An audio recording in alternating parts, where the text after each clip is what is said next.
Assalamualaikum warahmatullahi wabarakatuh. Abdurrahman Wahid, yang akrab dipanggil Gus Dur, menjabat Presiden RI keempat mulai tanggal 20 Oktober tahun 1999 hingga tanggal 24 Juli tahun 2001. Beliau lahir tanggal 4 Agustus tahun 1940 di Desa Denanyar, Jombang, Jawa Timur. Gus Dur adalah putra pertama dari 6 bersaudara. Ayahnya adalah seorang pendiri organisasi besar Nahdlatul Ulama, yang bernama Kiai Haji Wahid Hasyim. Sedangkan ibunya bernama Hajah Solehah, adalah putri pendiri pesantren Denanyar Jombang, Kiai Haji Bisri Syamsuri. Dari perkawinannya dengan Sinta Nuriyah, mereka dikarunia 4 orang anak, yaitu Alisa Kotrunada Munawaroh, Zanuba Arifah Cafsoh, Anita Hayatunufus, dan Inayah Wulandari. Sebelum melanjutkan kisah karomah Gus Dur, alangkah baiknya subscribe dahulu channel Bedeguk 2020, like, komen, dan share.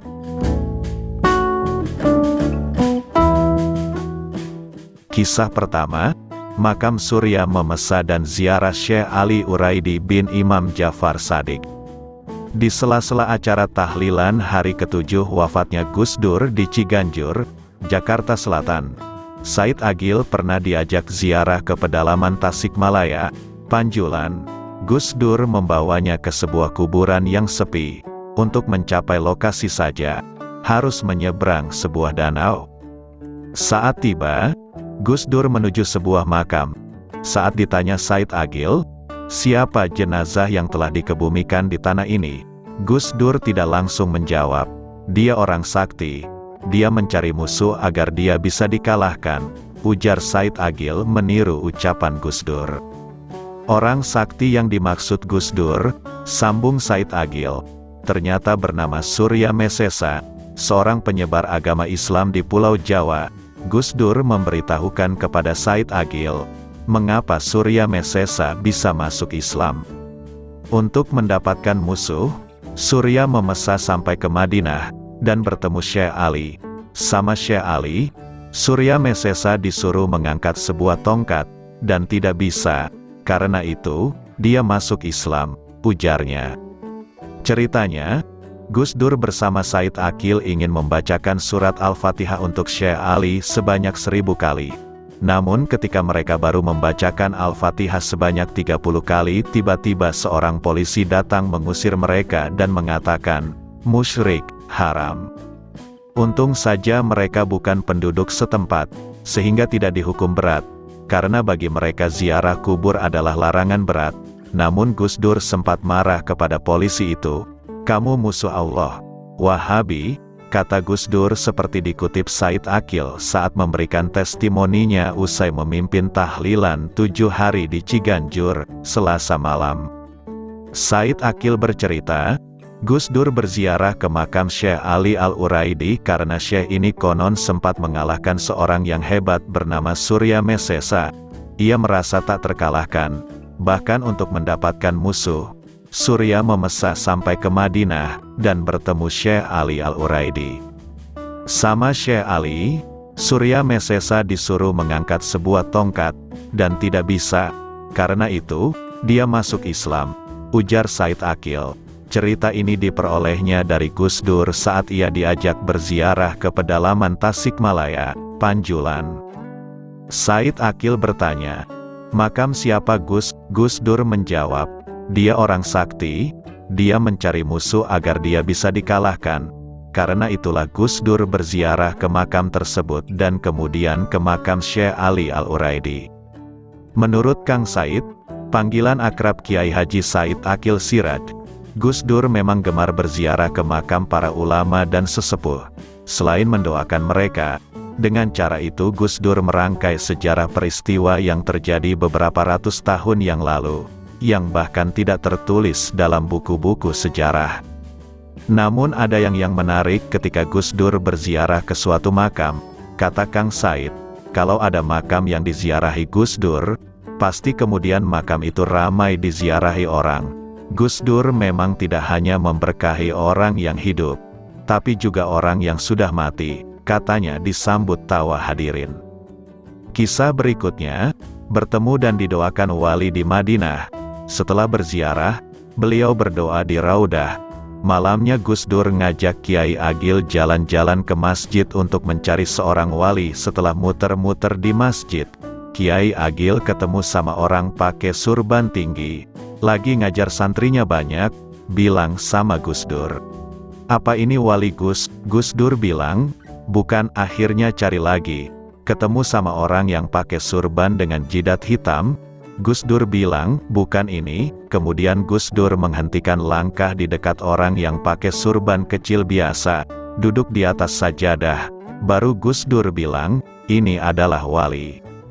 Kemudian Kiai Agil memperkenalkan pada wali tersebut, dalam bahasa Arab, dan terjemahannya seperti ini, "Syekh, ini saya perkenalkan, namanya Ustadz Abdurrahman Wahid, ketua organisasi Islam terbesar di Asia." Tujuan dari mencari wali ini ialah ingin didoakan oleh seorang wali. Akhirnya wali ini berdoa untuk Gus Dur semoga diridhoi, diampuni, hidupnya sukses. Setelah itu wali tersebut pergi sambil menyeret sajadahnya dan mengatakan, "Dosa apa saya, sampai-sampai makom, kedudukan saya diketahui oleh orang." Dalam sebuah atsar, perkataan ulama-ulama menyatakan bahwa yang mengetahui kedudukan seorang wali adalah sesama wali itu sendiri. Kisah berikutnya, membuka langit. Semasa menjadi Presiden Indonesia, Gus Dur sangat rajin menjalin silaturahmi dengan pemimpin negara lain. Satu kebiasaan baik yang telah dikembangkan sejak sebelum ia menjadi presiden kepada masyarakat. Salah satu lawatan pentingnya adalah ke India di awal Februari tahun 2000. Setelah perjalanan panjang dari Eropa, di negeri yang dialiri sungai Gangga ini, Gus Dur bertemu dengan PM Atal Behari Vajpayee dan Sonia Gandhi dan menerima gelar Doktor Honoris Causa dari Universitas Jawaharlal Nehru. Perjalanan panjang keliling Eropa dan pulangnya melewati India dan dilanjutkan ke Korea Selatan ini menggunakan pesawat kepresidenan, yang tentu saja memiliki standar keamanan dan pelayanan yang terbaik untuk orang paling penting di Indonesia. Pada kunjungan tersebut, ketika pesawat udara mendekati New Delhi, terdapat awan yang sangat gelap yang menutupi bandar udara sehingga tidak mungkin untuk mendarat di Bandara Internasional Indira Gandhi New Delhi, sehingga direncanakan mendarat di bandara lain terdekat sebagai alternatif. Bagi seorang presiden dengan jadwal yang sudah diatur secara ketat karena terbatasnya waktu, kondisi ini tentu akan membuat rencana kegiatan menjadi berantakan. Di tengah-tengah situasi seperti itu, tiba-tiba terjadi sebuah fenomena alam yang sangat ajaib. Tiba-tiba saja langit terbuka dan sehingga pesawat bisa melewati awan dan begitu bisa mendarat, langit kembali tertutup awan hitam kembali. Kisah ini disampaikan oleh pilot pesawat kepresidenan yang sedang bertugas kepada adik Gus Dur, Umar Wahid, yang merasa takjub dengan kejadian tersebut. Ini kebetulan atau tidak, tapi pilot tersebut mengatakan dalam karirnya sebagai pilot, ia tidak pernah mengalami kondisi seperti itu, katanya.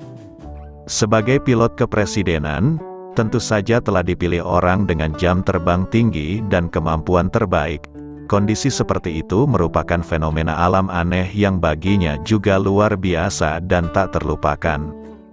Kisah berikutnya, Gus Dur dan Mahfud MD.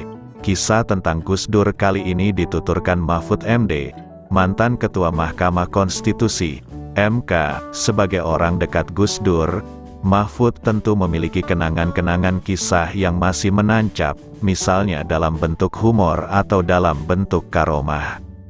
Ditemui salah satu media dalam acara deklarasi Mahfud MD sebagai Capres 2014 di Pondok Pesantren Asrama Perguruan Islam, Ponpes Api, Tegalrejo, Kabupaten Magelang, Jawa Tengah, politisi asal Madura itu antusias bercerita soal Gus Dur, misalnya kisah ketika dia diangkat menjadi Menteri Pertahanan. "Saya cerita pada suatu hari Presiden Abdurrahman Wahid memanggil saya dan mengatakan, 'Pak Mahfud, saya perlu 3 ahli tata negara. Saya sudah punya 2 tapi kurang 1. Pertama ahli yang dimiliki Yusril. Yusril akan saya angkat kembali jadi Menkumham. Yang kedua, Marsilam Simanjuntak akan saya angkat Menteri Sekretaris Kabinet.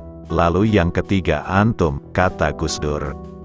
Mahfud pun merasa tidak percaya dengan apa yang dilakukan Gus Dur tersebut. Bahkan dia langsung menawar beberapa kali supaya tidak dijadikan Menteri Pertahanan. Namun beberapa kali penolakan tidak digubris sama sekali oleh Gus Dur. Saya tidak percaya, saya kira saat itu Menteri Pertanahan. Ternyata bukan Menteri Pertanahan, tapi Menteri Pertahanan. Saya lalu bilang, tidak pernah belajar ketahanan. Gus Dur menjawab, saya saja tidak belajar jadi presiden. Bisa jadi presiden.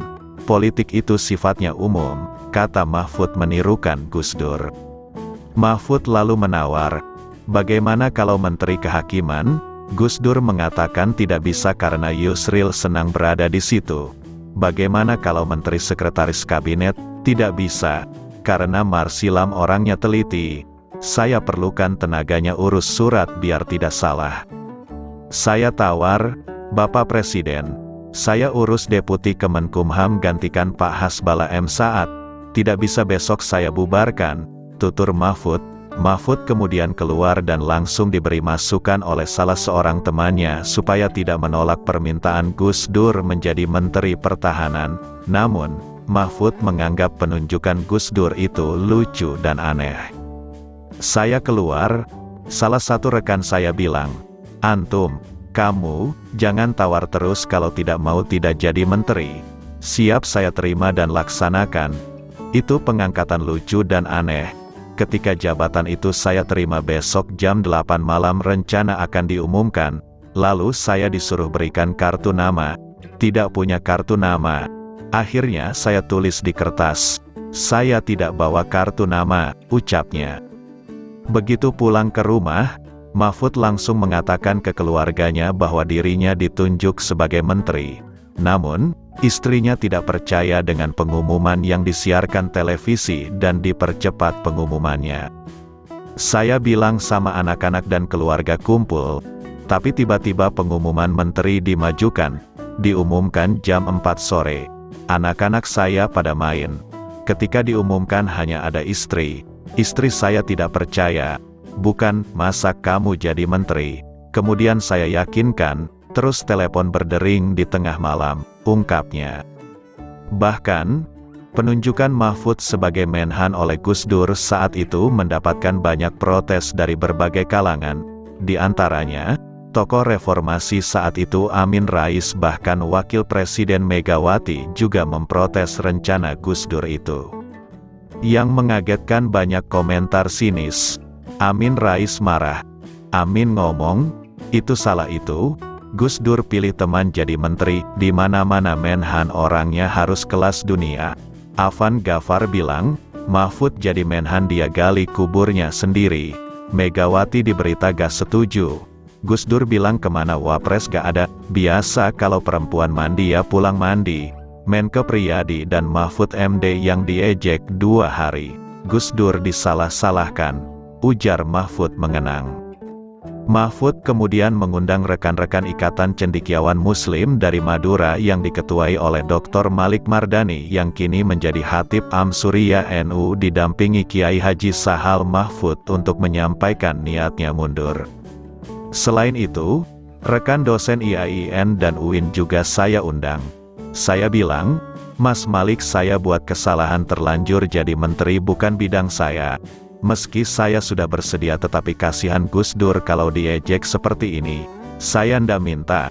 Maksud saya kenal Gus Dur tapi tidak pernah dekat tiba-tiba dipanggil jadi menteri. Saya mau mundur saja. Tidak didukung niatnya untuk mundur, malah diminta untuk tetap mempertahankan amanat yang diberikan Gus Dur. Malahan, di tengah pertemuan itu, Mahfud langsung ditelepon oleh Gus Dur untuk tidak mundur dari jabatan Menhan. Malik beri nasihat, kalau tidak minta jabatan menterinya sampean jangan mundur. Jangan kamu minta jabatan, karena kamu akan sendiri dan dibiarkan oleh Allah. Tapi kalau kamu tidak minta jabatan, maka Allah akan membantumu. Tiba-tiba handphone berdering sedang ada tamu. "Halo Pak Mahfud, ini ajudan Presiden, mohon bicara." Presiden bicara, "Saya lagi di Gresik, Pak Mahfud, sedang meresmikan semen Gresik, Pak Mahfud jangan mundur," selorohnya. Momentum itu bagi Mahfud terasa aneh dan ajaib karena seolah-olah Gus Dur mengetahui pertemuan itu tanpa diberitahu oleh siapapun. Dia tidak tahu apakah itu sesuatu yang kebetulan atau tidak, tapi dia menilai, sepertinya Gus Dur dari kejauhan tahu. "Anda bekerja saja, sebulan ke depan nanti jadi orang hebat." Dari situ kemudian saya belajar sehingga saya simpulkan cerita tentang Gus Dur. Apa yang saya bawa dari amanat Gus Dur adalah ikon NU terkemuka. Amanat seperti ditulis dalam spanduk depan amanat yang dibawa. Pikirannya Gus Dur adalah Ahlus Sunnah wal Jamaah. Pungkas Mahfud. Kisah berikutnya, weru sakdurunge wineruh. Kiai Haji Abdurrahman Wahid, mantan Presiden RI yang keempat, sudah lama saya kenal melalui siaran televisi, koran-koran dan buku-buku yang memuat pemikiran beliau. Namun yang paling berkesan bagi saya adalah saat kami berdua pernah duduk bersama seharian penuh dari pukul 7 pagi hari sampai pukul 19 malam hari. Kebersamaan kami berlangsung di Riau, tepatnya di kediaman Gubernur Riau, HM Rusli Zainal. Ketika itu Gubernur Riau sendiri yang meminta saya untuk menemani Gus Dur sebagai pengganti tuan rumah, karena Gubernur Riau tidak dapat terus-menerus menemani Gus Dur. Jadilah pertemuan kami itu berlangsung aman, tanpa ada gangguan sedikit pun. Saya masih ingat rombongan Gus Dur saat itu lumayan ramai juga, di antaranya adalah Muhaimin Iskandar, sekarang menjadi Menteri Tenaga Kerja RI, dan Saudara Lukman Edy, seorang anggota DPR RI. Sepanjang hari itu, kami duduk bersebelahan dan berbicara panjang lebar mulai dari masalah agama, masalah negara, masalah pemimpin-pemimpin Indonesia. Ketika membicarakan masalah agama kami terlibat dalam pembicaraan sangat serius. Saat itu kami berkesempatan untuk membuktikan secara langsung kata-kata orang yang banyak saya dengar, yang menyatakan bahwa Gus Dur menguasai banyak kitab-kitab klasik. Maka kami membuka dialog dengan mencuplik kitab-kitab klasik yang pernah kami baca mulai dari karangan Imam Asy-Syafi'i, Imam Harmaini, Imam Al-Ghazali, Imam Ibnu Katsir, dan lain-lain. Apa yang terjadi?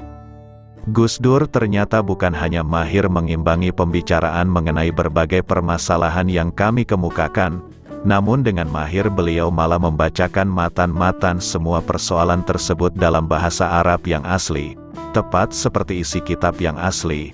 Tidak dapat kami pungkiri bahwa saat itu hati kami bergetar, kagum, heran, juga bahagia.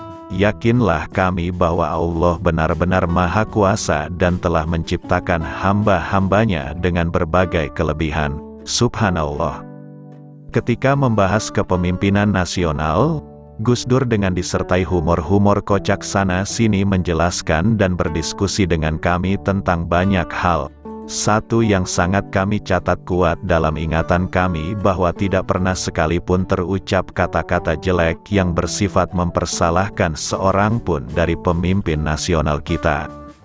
Ketika membahas Pak Harto, nada ucapan beliau berubah menjadi sangat lembut dan serius.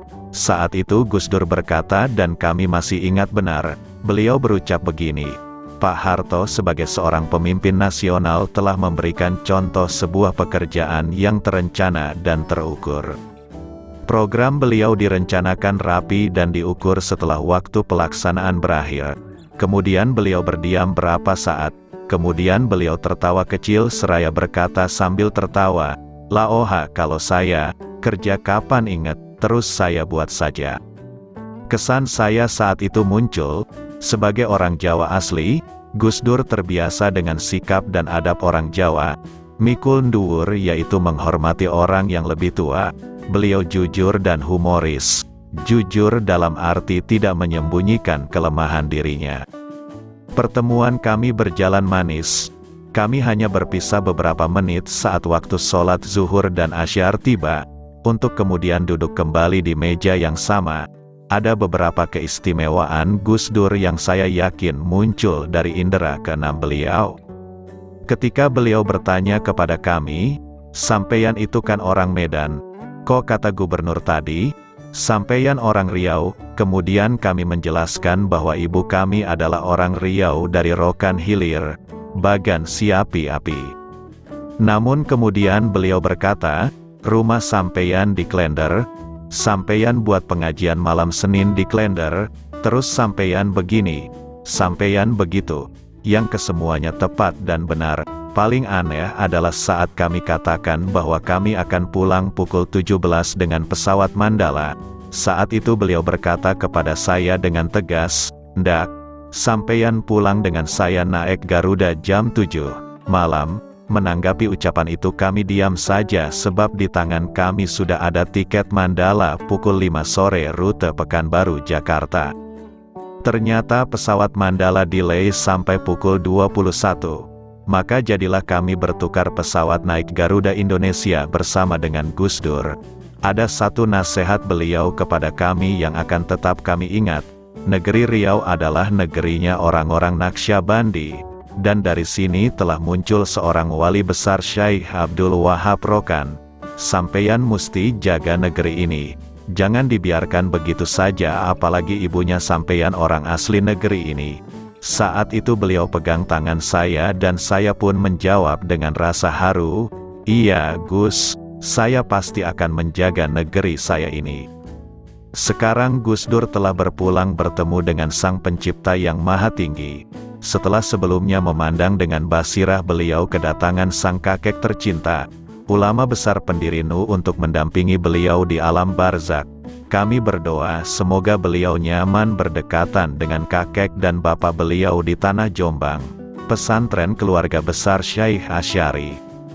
Selamat jalan Gus Dur. Nasihat panjenengan senantiasa akan kami ingat sebagai kenangan manis antara orang tua kepada anaknya. Assalamualaikum. Lahu Al-Fatihah.